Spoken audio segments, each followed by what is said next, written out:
As the prof hands out the test, what do you do first? We'll definitely read the directions first because that's always a big part of it. Well, with any test, first thing you want to do is read the instructions. But one of the problems has to do with they don't follow instructions. Just to give you an example, I had a student who answered all 4 of the questions. He didn't read the instructions. The instructions were listed below are 4 essay questions. With authority, you are to respond to only one of these questions, and that student answered all 4. And by doing so, that student wasted precious time he should have devoted to one answer and a better grade. Doing too much is one problem. Too little is another. I would never turn in a test early. And I had some students who simply, I hate math tests, I don't want to be in here, I'm just going to get rid of this so the pain is over. And they'll find out that they actually skipped problems that they didn't even know. They missed it and they left it blank because they didn't look carefully at it. And their anxiety did them in. As you check through the pages, note the point values for each question or section. First, you want to look through the pages to see, okay, is there a part that has 2 points, or is there a big essay at the end? And that's one thing that teachers often do. The test is worth 100 points, and this essay is worth 50 of those 100. So you want to leave yourself plenty of time to do that essay.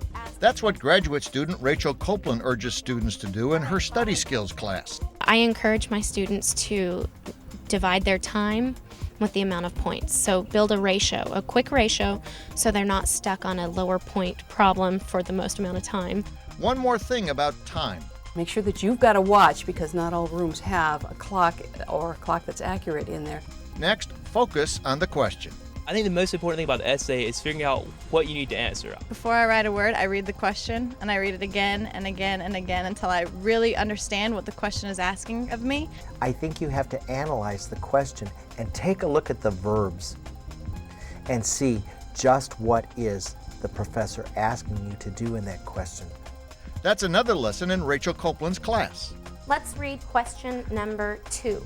I ask them to underline their action verbs so they know exactly what they need to be getting at. Does the question want you to list, label, diagram, apply, analyze, assess, interpret, etc.? Take a look at the verbs and see what does that verb really want us to do. Next, you're facing the world's longest essay question. What do? Here's how Melissa and Alexa deal with complex, multi-part essay questions. Well, first when I read the question, I'll probably have my heart do a little flip-flop and I'll be a little nervous. But then you have to realize that in this long question, there are individual concepts that you can break down. If it's an essay test, you want to read every part. And if it's commas, probably means that they want more than one thing there. So you might want to draw a line through the different sections so that you can make sure that you've covered everything that particular essay question is asking for. Here's the type of question Melissa described. It asks, as president, how will your course of action be influenced by the Monroe Doctrine, the Bush Doctrine, the Commander-in-Chief's constitutional powers, and the evolution of presidential war powers since World War II? She puts a slash mark at each comma. Also put a slash at the and, which separates the third and fourth parts of the question. Another idea, circle each part. Whatever technique you use, just make sure your answer addresses each point. So that's a good technique to look at the commas. You can even, if you're a visual learner, put those slash marks in at those points. Sometimes you'll see 2 points without a comma in between them. You just have to make sure that you've covered that area.